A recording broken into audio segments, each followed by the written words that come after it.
Adults in the Netherlands are the best non-native English speakers. A new report released Tuesday says. The report also says that Iraq has fallen to last place. The private education company Education First, or EF, released the 2016 English Proficiency Index report. The English Proficiency Index is based on the online test scores of 950,000 adults from 72 countries. The results do not show the English ability of a country's entire population. They are based on people who took an online test, the EF Standard English Test, or EFSET, during 2015. You can take the test online for free. The study is the sixth produced by EF. It is a yearly report that examines the English knowledge level of adults from 72 countries. It has found most areas in the world are continuing to improve their English language ability.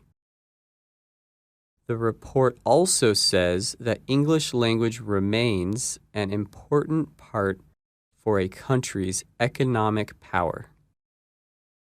According to EF Director of Research Min Chun, one quality the highest-ranking countries share is a strong education system. However, he says that may not be enough. However, another very important factor is whether your country has an English-speaking environment. If you go to Singapore today, you'll see that you hear English on the street, right? You hear Singaporean youngsters mixing Chinese, Malay, and English. Singaporeans are watching TV, watching films, listening to music in English. Chun also said the report has found a gender difference in English ability. If you look at the genders, women are better than men. And we've seen that in nearly every country, every age group, every industry even, when we look at business English. So women are just consistently outperforming men.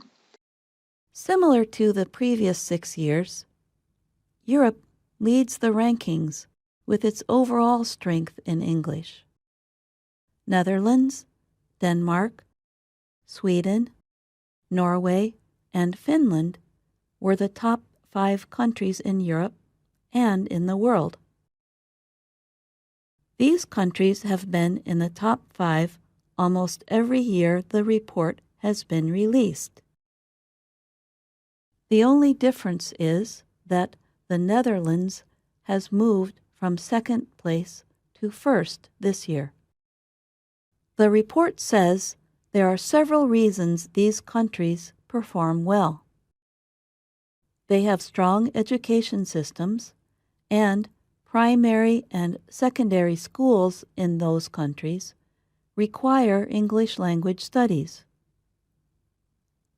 There are also many chances for people to use English in their day-to-day lives.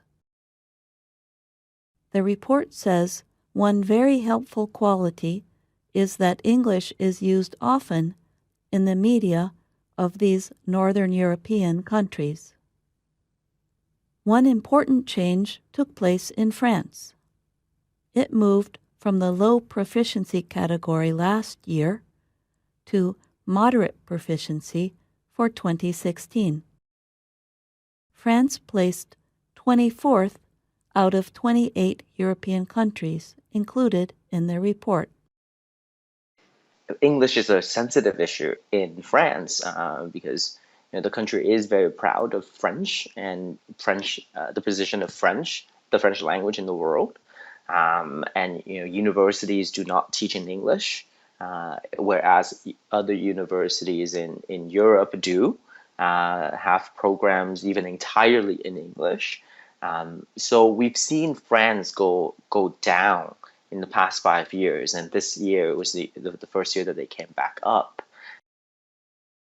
The lowest performing countries in what the report considers Europe were Azerbaijan and Turkey. Those countries made small improvements from last year, but their scores were lower than the rest of Europe.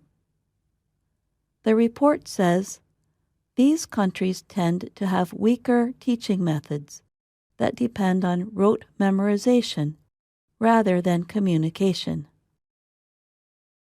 In Asia, Singapore was the highest ranked country, moving to 6th place in the index. Singapore was considered to have a very high proficiency level for the first time. Chun says this improvement is because Singapore has a very strong education system. Well, Singapore's education system is often seen as one of the best in the world. If you look at other English tests like IELTS and TOEFL, Singapore is consistently at the top. And not just in Asia, right, but throughout the world. And it just has a very, very strong education system that focuses on quality of instruction and that has extremely high standards for their students. Along with Singapore, Malaysia and the Philippines were the next highest ranked countries. The report says countries with a historical link to the British Empire usually have stronger English levels than other countries in the area. However, the report says Thailand and Cambodia still have low levels of English proficiency, although they have a growing tourism industry. China also increased its rank by moving from 47th to 39th place. However, it is behind many other countries in Asia. Chun says this might be the result of its large population. Adult English proficiency in Latin America remains less strong, the study says. Most countries had a lower rank this year than last year. Argentina is the only country to rank as high proficiency. The Dominican Republic follows closely behind. One reason for Argentina's high ranking, according to the report, is that English teachers there are highly qualified. They have to complete a 5-year training program to teach English in public schools. Latin America's largest countries, Brazil and Mexico, have lower rankings this year.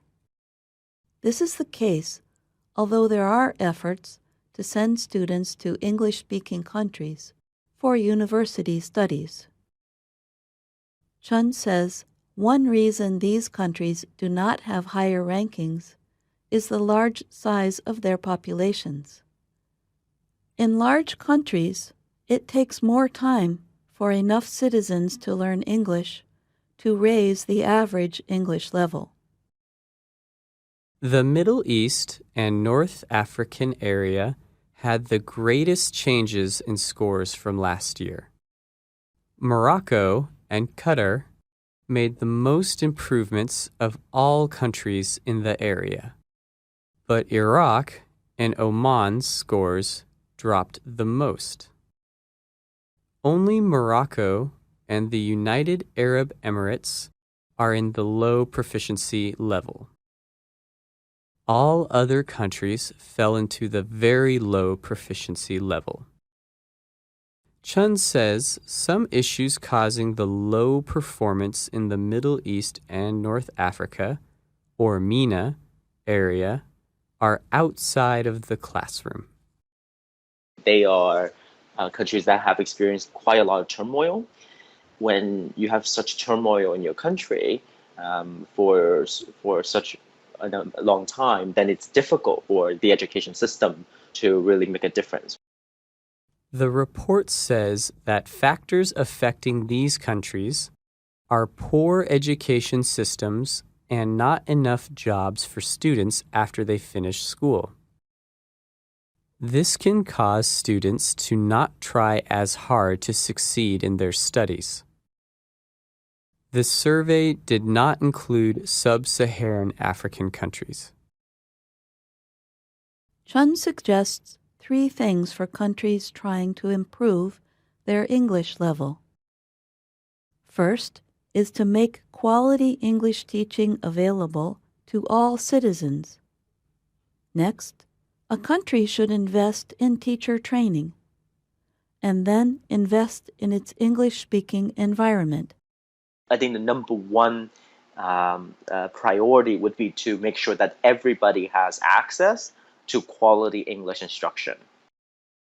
And to do that, I think then it is leveraging teacher training, right? And making sure that you have a teacher supply that is able to deliver the quality instruction that you need in your entire school system. Then it is about creating that English environment in your country. It is having bilingual signs, bilingual menus, having programs in English that are not dubbed, and creating excuses for your students to speak in English, right? The report shows that it is not easy to improve English speaking ability countrywide, and it also is costly. But it is clear that the economic and social benefits make it worth the investment. I'm Phil Deerking. And I'm Jill Robbins.